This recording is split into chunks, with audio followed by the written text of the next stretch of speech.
Hey folks, I'm Cuz Strickland, and welcome to this episode of Tennessee Dirt, presented by Mossy Oak Properties, Tennessee Land and Farm, a podcast dedicated to helping you find your favorite place. Each episode, we'll talk about all things related to land ownership and conservation throughout the great state of Tennessee. And don't worry, there'll be plenty of hunting and fishing stories too. Our goal here is to help each of you live your best life in the Tennessee dirt.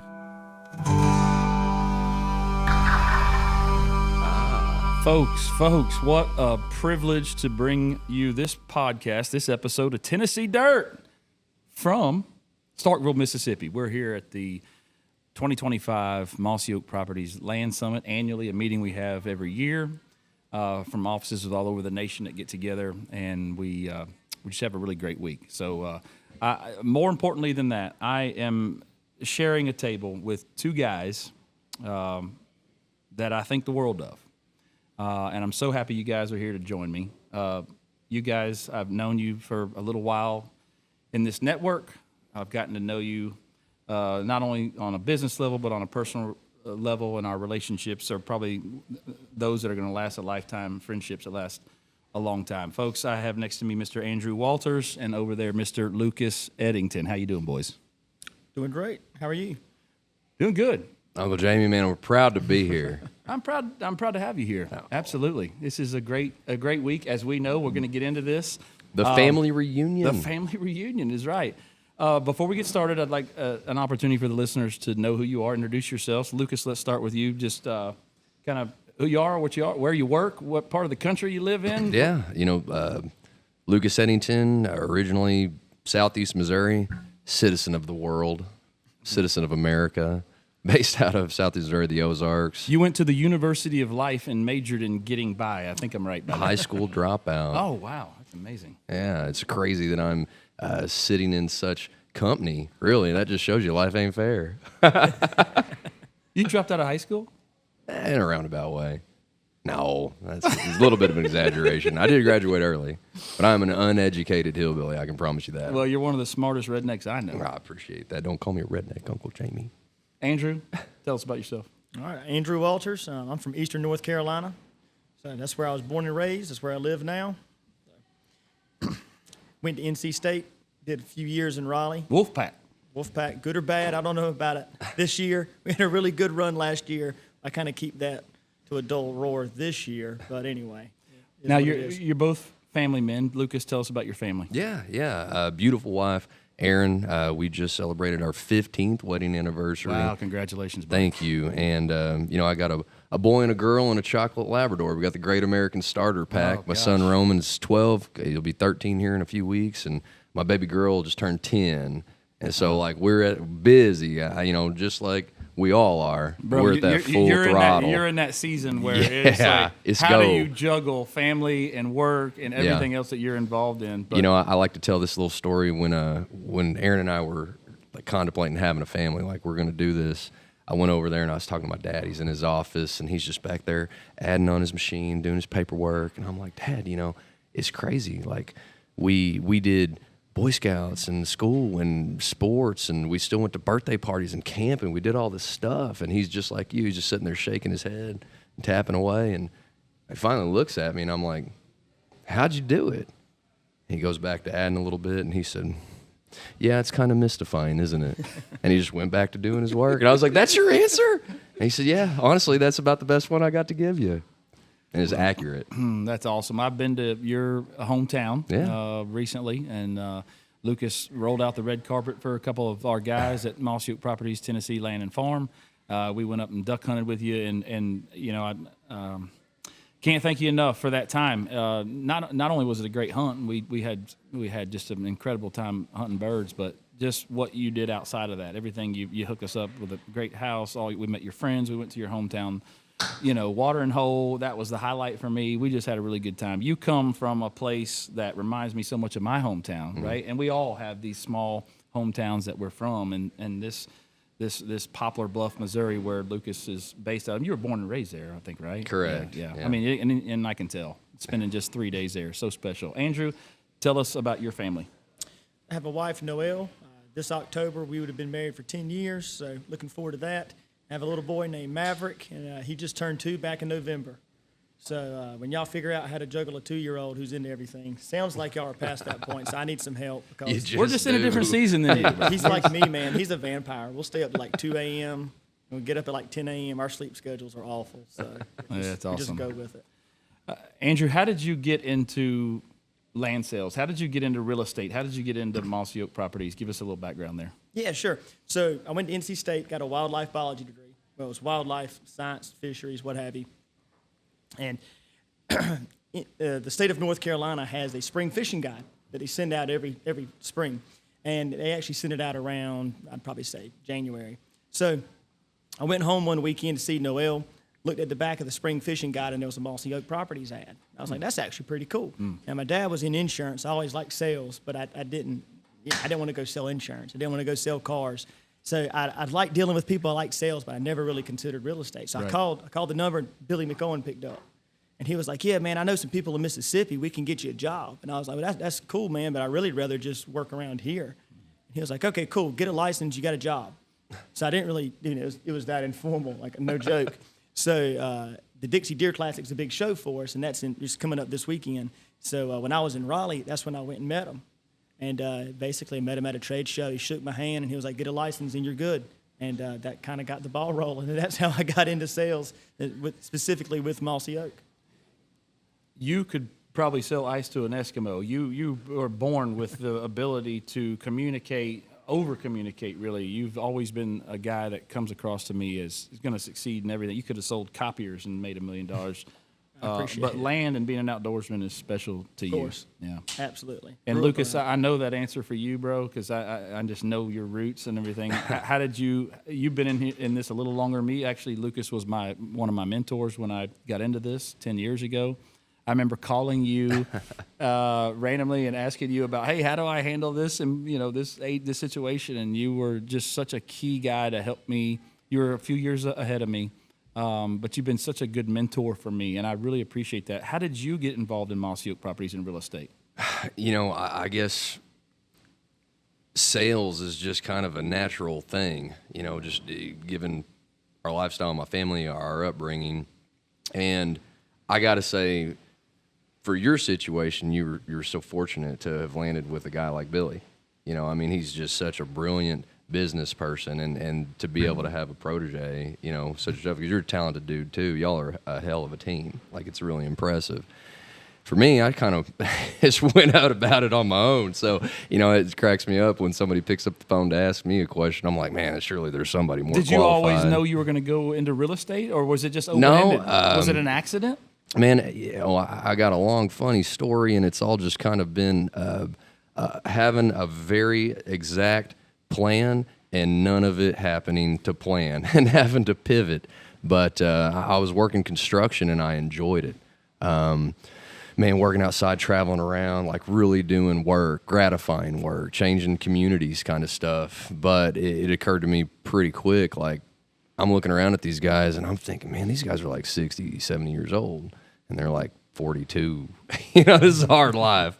And honestly, at the encouragement of my mama, a lot of people were doing pretty well in real estate at that time. And she said, hey, why don't you just get this to have it in your back pocket? Mm-hmm. I was getting hurt all the time. It is pretty wild work, like great pay, but a lot of risk. And I got my real estate license. And the only person that I called was my mama on the way back to town when I'd passed my national and state exam. And she's a pretty social person. So, of course, she's in the network. By the time I had made the 3-hour drive back to Poplar Bluff, every single broker in town had called me up and said, hey, I need an opportunity. I just want to meet with you. Just want to chat with you. And I was like, I probably need to look into this a little. Maybe there's something here. And, took that step, still worked for our family business, for the first couple years, and then the subprime lending crisis happened, as they call it. Yeah. And as a young, hungry dude, when everybody was running for the hills, I didn't know it was bad. I was too dumb to know it was tough times. It was a lot of opportunity, and the rest is history. Well, you talk about your mom, and I know she's a special lady. My mom, I remember when I graduated from Samford University with a business management degree. Didn't know what I was going to do. And I felt sales was something I probably could be good at. I didn't know. I just really didn't know what I was going to do. And I remember I came to Nashville and I got a job with Charles Hawkins Company, which is a small but powerful family commercial real estate firm. I got my real estate license, and I remember my mom said, well, did you really need to go to Samford for 4 years if you're going to get your real estate license? And I was like, dang, Mom. Well, yeah, kind of, you know. I had a pretty good time for 4 years, so for me it was totally worth it. Both of you guys have seen a lot of success in this business. What are this is a talk like we're sitting on the back porch of the turkey cabin, right? And we're going to go hunting in the morning. So this is, all of our podcasts are improvisational, laid back. In your mind, what are the key points? And I don't want the dictionary version. What are the things that have propelled you to success in this business? Just trusting the process. Just trusting the process. Like, you know the right thing to do, go do them. Always do the right thing. That's. I mean, I would give that advice to anybody. Just always focus on doing the right thing. Have faith in yourself. Have faith in the process. Always work hard. Good answer. Top that, Lucas. You know, I guess kind of going back to the days of athletics, if you're going to make a mistake, make it 100 mile an hour. So go really, really, really hard and have a little bit of luck. You know? Luck goes a long way, but you create your luck, Lucas, and you've done that. Well, I appreciate that. Man, I don't know. You know, I think about these questions ahead of time, and I'm like, what answer am I going to give you in 2025 and I'm going to say again in 2030? You are a master at relationships. Sure. And that bodes well for anybody in really any sales position, but you're a relationship guy. And to me, I think I predicted that your answer would be about, I have made these relationships through time that have helped me bear fruit, right? And dude, I'm retired. All right. I mean, really, I was lucky enough to find something that I genuinely love. This career is an adventure, and every day is a big unknown. It's not predictable, and that's fun to me. Meeting people and changing their lives is fun to me. Helping people achieve their goals, man, their dreams, it's super fun. To have that relationship on a personal level with your customers, and then to be really lucky, again, and, you know, to have people that work with me and help them achieve those same goals. I mean, we're helping people times hundreds. Yeah. It's cool. Do we have one of the best jobs in the world, Absolutely. Andrew? Yeah. Absolutely. You know, talking about making folks' dreams come true, right? And I said this on the last. It's really the most important. On the intro video, I talked about that. It really is the most important thing that I think we do. But we each are in different territories and areas. This podcast is kind of surrounded by people from all over the state, all over the United States. You guys represent Missouri, and you're in North Carolina, or you're in several states, Andrew. You're all over the place.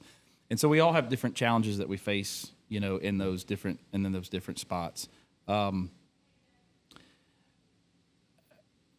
your offices, and the folks that you manage, some of the challenges to create and be a leader, right? Which is when you own a brokerage like Mossy Oak Properties, you naturally inherit a leadership role. Is that something tough for you guys? Man. Or did it come naturally? I don't think you try to be a leader. You just are a leader. Same with Lucas. Any comments about leadership? And is that something that comes easy to you? I think so. I mean, everything's a work in progress, of course. I mean, I never asked to be in this position. You know, 10 years ago, 11 years ago, I came on, got my license, and, you know, I was thinking, all right, I'm good at sales. I can make this into a career. Never thought that I'd be, you know, co-owning a franchise in 3 states. So so cool. It does come easy to me to an extent, but there's a lot I don't know. I mean, I'll be the first one to say that. I'm not a know-it-all at all, but I do enjoy leading people. I do enjoy helping people. I enjoy seeing those people go out and take what they've learned and help others. It's good to me. Well, the second you are not willing to learn something, even at my age, and you're much younger than me, if you're not willing to learn something new every day, then you don't need to be sitting in that seat. Lucas, you're a natural leader. Everyone's drawn to you, bro. You are. You're Uncle. You are Uncle Lucas at I'm this not going to be able to convention. get my head out of this door at the end of this podcast. You are Uncle Lucas, and you handle it so well. And a lot of people look up to you. You've done just such a great job, and your personality and what you do with your company, it's really impressive. But leadership, in my mind, came to you naturally. I don't think you have to work hard at it. Well, just like I said in my intro video, you got to surround yourself with the type of people that you aspire to be like. And once again, lucky, man, I'm a product of my environment. Yeah. I mean, the men and women, everybody gives men credit, but like, man, my grandmother was bad to the bone. All right? This lady was doing stuff that women weren't doing back in her day and raising 5 kids on her own. Like skinning catfish and snapping peas? Running businesses and skinning catfish and making time for the kids and all the neighborhood kids. I mean, just strong people, leadership qualities. And so, like, that's the only place I can give credit to, man. You just be around it for so much, you just kind of fall into it. That's why I say you got to be careful who you hang around. I love that. Were you guys raised in a Mossy Oak family? So there's so many stories where guys that I meet and that they love that we work for Mossy Oak, right? It's a magnetized company. People love to talk to us. Some people are raised in a family where their granddad was like, "You ain't in Mossy Oak, Mossy Oak." Their closet's full of Mossy Oak. Were you both raised in a Mossy Oak only camouflage family? I kind of was, yeah. Really? Absolutely. Yeah, I mean, my first deer I was killed. I killed him. I was wearing Mossy Oak breakup bibs. I was 14 or 15. Actually, I didn't start deer hunting until a little bit later. But yeah, man. I mean, always worn Mossy Oak. Always been drawn to it. Always liked the culture. So when I found out about the properties segment of it, what have you, I mean, obviously that was instant attraction. So and we've talked about that. I told you my story when I saw the word properties under the Mossy Oak logo for the first time, which was 12 years ago at the NWTF convention in Nashville, Tennessee. I literally walked up, saw the word properties, and thought, wait a second, what is that? I didn't know what it was. I had to ask, and I met Chris and David Hawley and Cuz, and I remember thinking so clearly, vividly, that is made for me. Yeah. And I still feel that way today. Everyone in this organization, Mossy Oak is an outdoor brand, lifestyle company, right? What's your favorite thing to do outside, Lucas? Anything. I'm solar powered, Anything. man. Yeah, I joke with people. I'm like, dude, I'm just a flower with a little more complex emotions. Are we talking like, are you a golfer? Do you like to golf? Do you like to, pick flowers, bird watch? I do it all. As long as I'm with good people, and I'm outside, I'm just a simple creature, but I'm not a huge golfer. I'll go play, Of course, love to hunt and fish. I mean, that's the reason I live where I do. Like, it was such an important factor in planning my future because I did have a lot of opportunities. Excuse me. I had, choice. Like, where are you going to go? What do you want to do? You have nothing holding you back. But I genuinely love the Ozarks. I like hanging out with my people. I have a great family, and that's our common ground. That's where we can all meet at the fence, so to speak, is hunting, fishing, hanging out at the rivers and lakes, just being out there around the farm, working in the garden, whatever it is. It's outside. If you folks that are listening go on to YouTube and put in Mossy Oak Landscapes and find Lucas's video, your landscapes video that Mossy Oak did on you, Lucas, is I've just always revered that. I've watched it, 12, 15 times. Thanks. Where you're from, you live a river life. Your family is really, it's a when you say you live in the outdoors and that you wrap your arms around that, this is not just fodder for business. And I think that answers your question, right? I mean, you got to see it. I got to see it. And I'll admit, I probably do a poor job at showcasing that we don't talk the talk, man. I mean, we walk the walk, but I don't think anything of it. Yeah. I'm just like, oh, cool. That's their day. It's not a big production for us. We're just doing what we do. And so I guess, like I say, that kind of answers your question. We are a Mossy Oak family. If you were not a Mossy Oak Properties agent, broker, and all the things that fall under that umbrella, Andrew, what would you be doing? I'd be in trouble, man. I don't know what to say. Like, it's such a part of what I do and who I am. I can't really envision myself. I don't know who I would be if I were to remove that component of me. That's a great answer. That's a good question. I'd be in trouble. That's all I got to say. I could probably think of a couple things you could do and be really good at. Oh, yeah? We'll save that for another conversation. Lucas, if you weren't a Mossy Oak Properties agent, broker, office owner, what do you think you'd be doing? Driving NASCARs. Oh, hell yeah. That's a good one. I should have gone with that. Hell yeah. That's a lot sexier. Slamming that's gears, a lot Jamie. sexier than your answer, buddy. Damn, I missed that one. A NASCAR driver. Are we talking like Will Ferrell, NASCAR driver? Like, Hey, honestly, I like whatever it is. Wheels, I'll drive it. I Hair, wake- I'll I- ride it. I Come wake- on. I wake up and piss excellence. I don't know, man. Just something that involved being with people, Sales, some sort of sales, I can imagine. Just, something that's not monotonous and, gets me around folks. Yeah. That's what I really enjoy. That's awesome.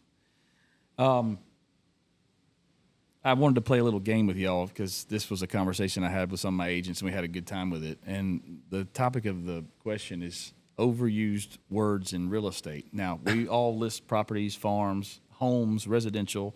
Mossy Oak Properties, I always say we're a full-service real estate company because that's the right answer.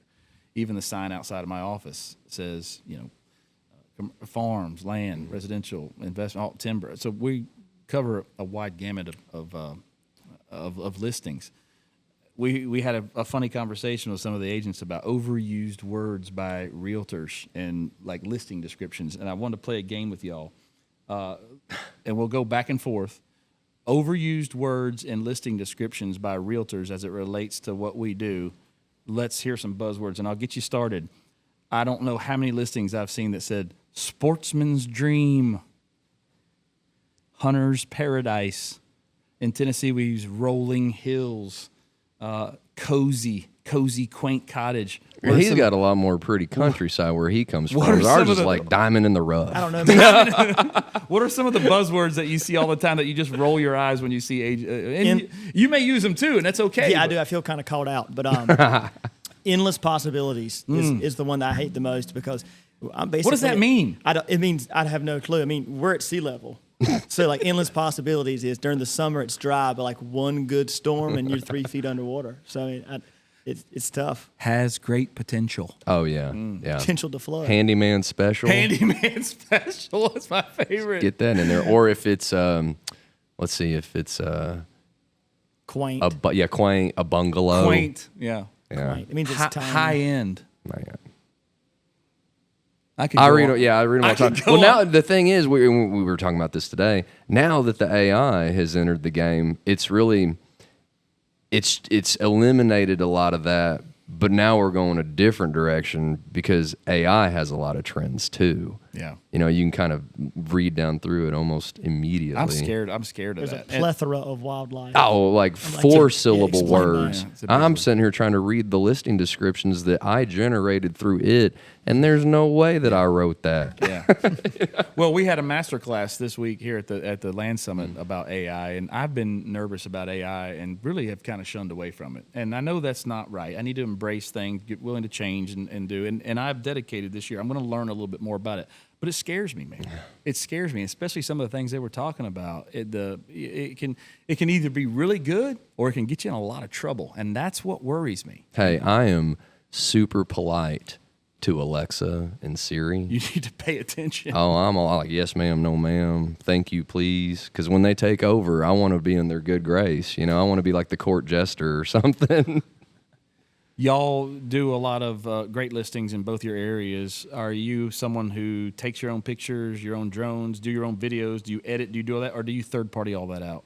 I used to do it all. Then things changed, and I was able to move up and become a co-owner.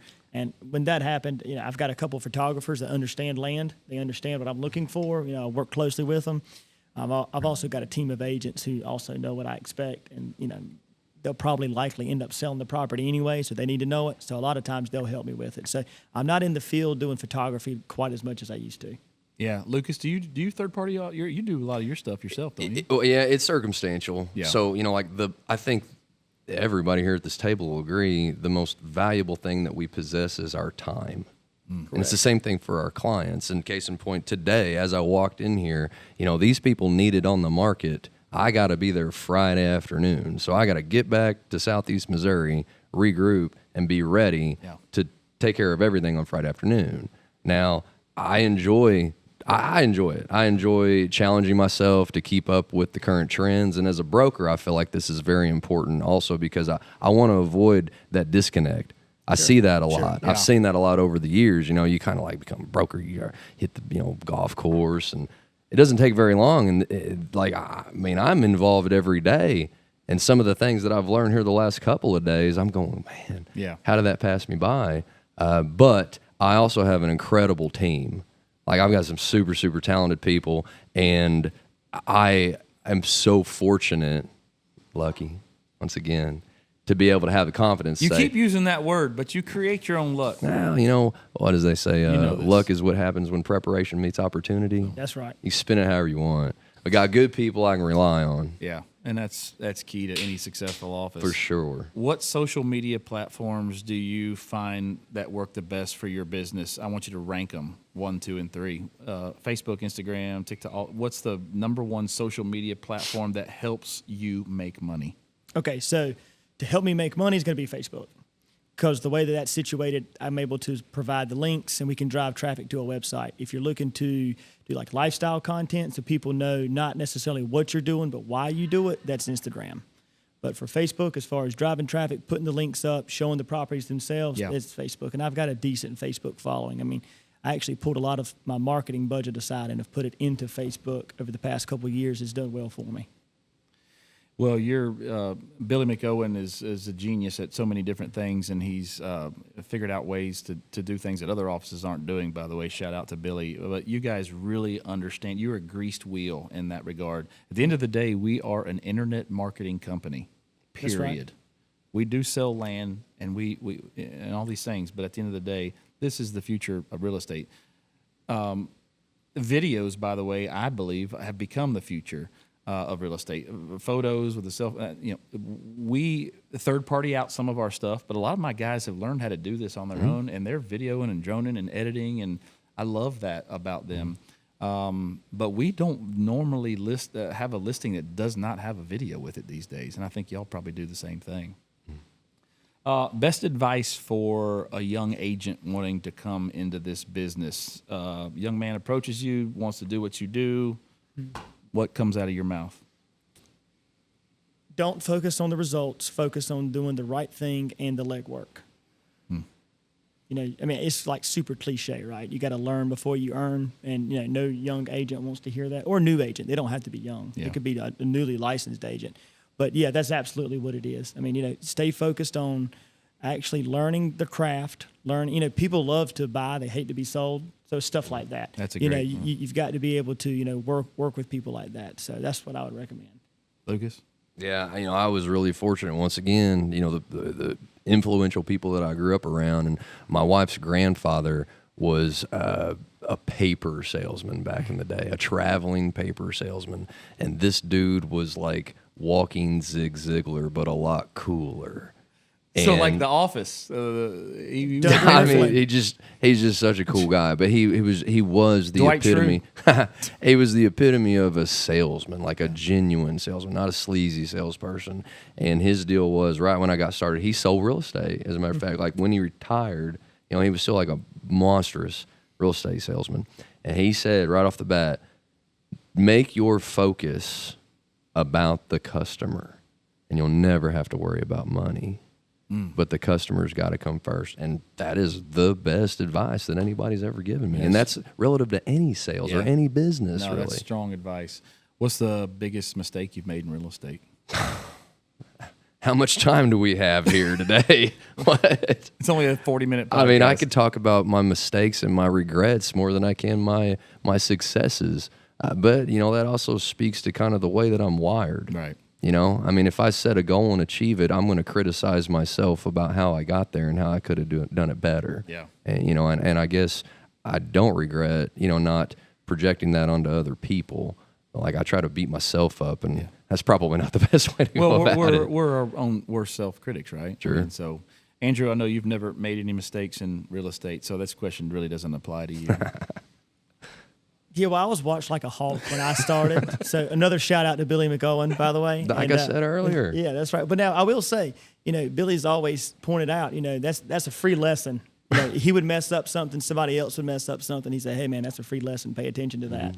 So I was a little more aware, but I have screwed up a fair share of things. We're just not going to cover them all right here. I'm envious. I said that earlier because I am envious. Like that would be one of my regrets, is thinking like, I know everything. That wasn't really it. I have to back up. Again, because of this such strong, incredible group of people that I've been so fortunate to grow up around. And I mean, this extends out to my extended family, people you call your aunts and uncles that really aren't, like a lot of successful people. And I thought to myself, man, I know so many people that have done well.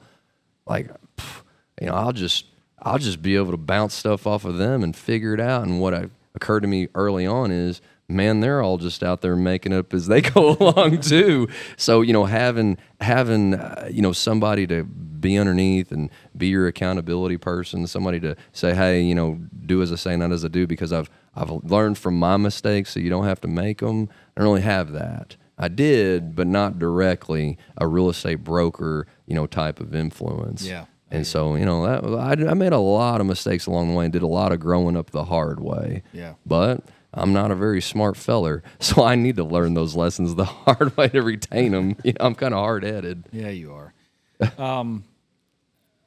I'm going to take this to a little bit of an emotional level conversation here, because the three of us are on this podcast for a reason, and I had both of you here and wanted you to do this because all three of us have been fortunate enough in our career with Mossy Oak Properties to win the Fox Haas Award. Lucas, I can remember standing next to you at the cabin. There it is. Our guy. But I know you remember this.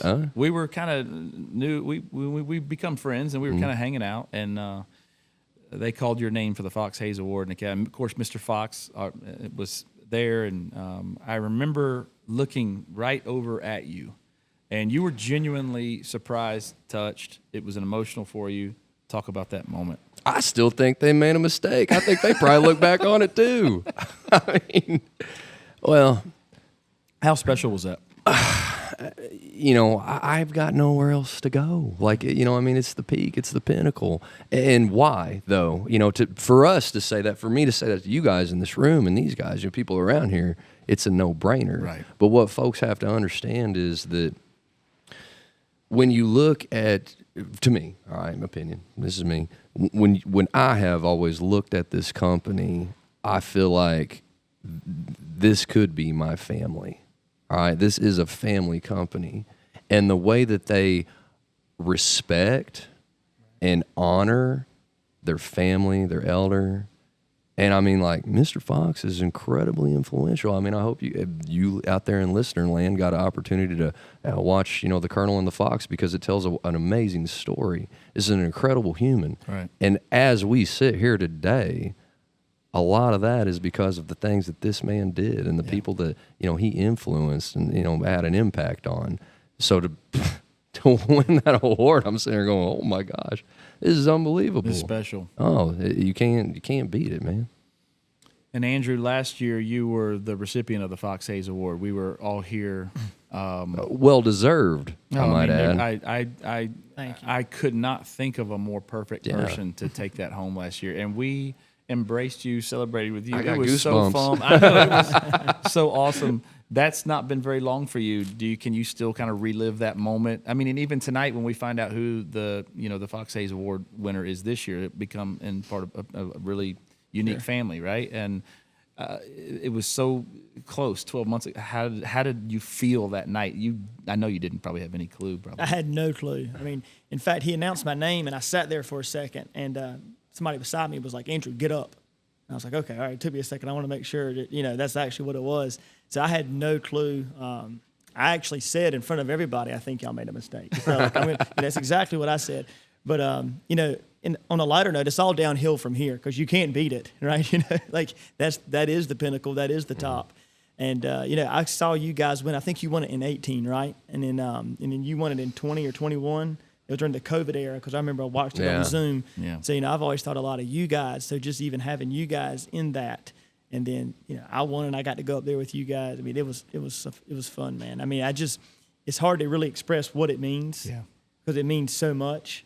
And mean, that's it. I can't really put it into words. And we've all three been on a little text thread for a long time, the Fox boys or whatever. And by the way, we kind of informally promised ourselves that we would get a Fox tattoo. I do not. I mean, have you gotten your tattoo yet? I'll show you when we get off the camera.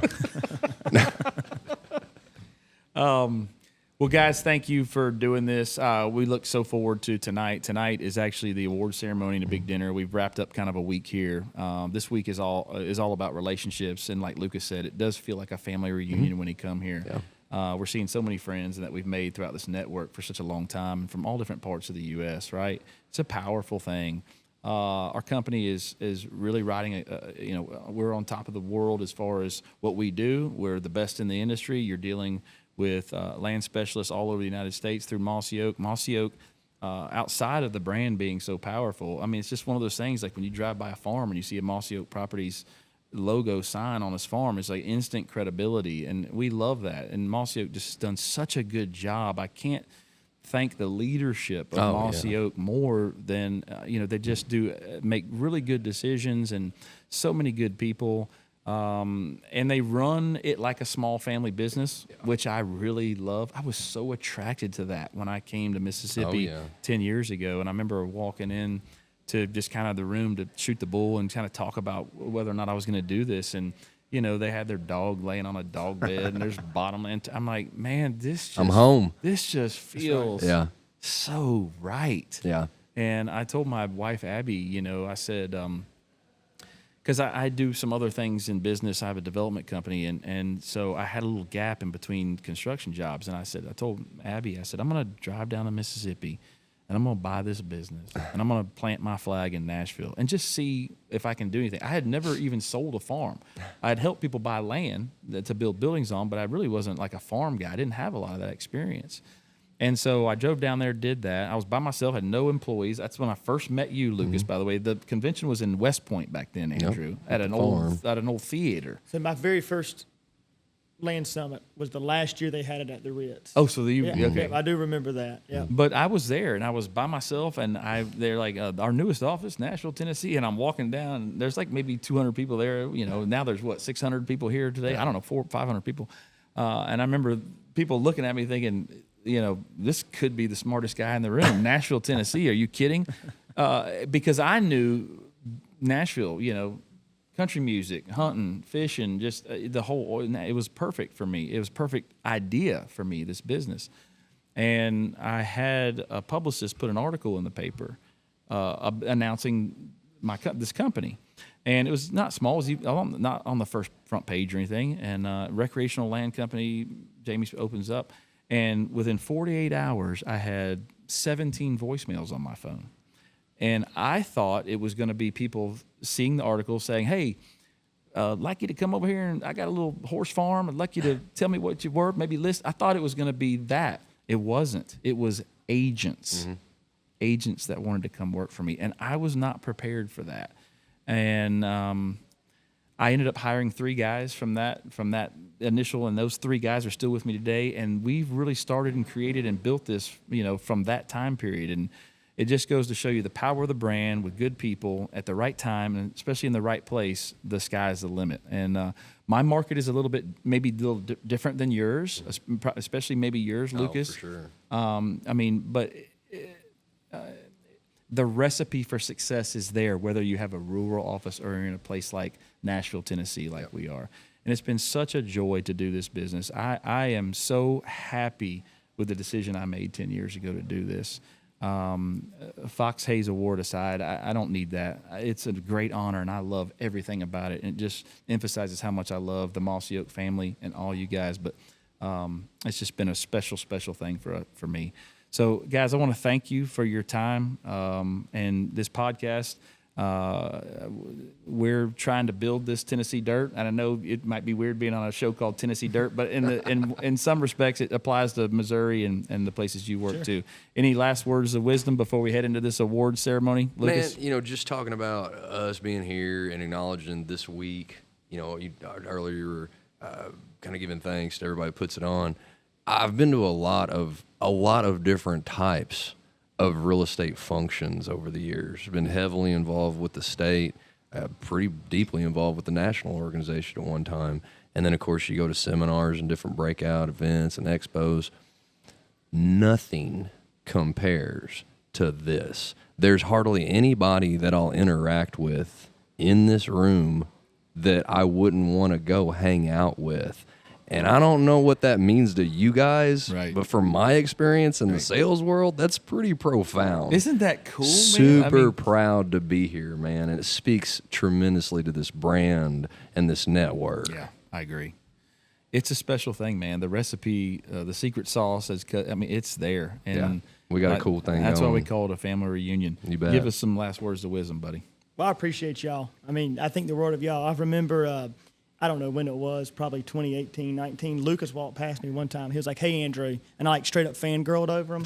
And I was like, "Dude, he knows my name. Like, that's Lucas Edington." And then I was teaching a class one year, and you were back there taking notes. And I was like, "Man, Jamie's taking notes in my class. Like, how about that?" Of course. So I think the world of y'all. So I appreciate the opportunity. It means the world to me to be included with cool guys like y'all. We know we're not cool.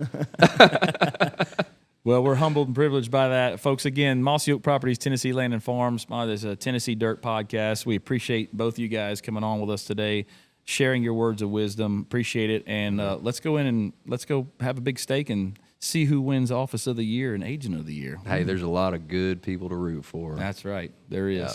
All right. Thank you, folks. Tune in next time for the next episode of Tennessee Dirt. We'll see y'all on the other side. Appreciate y'all. Hey, thank you for listening to Tennessee Dirt, presented by Mossy Oak Properties, Tennessee Land and Farm. And be sure to visit us at mossyoakproperties.com to connect with our team and our collection of listings located throughout the state of Tennessee.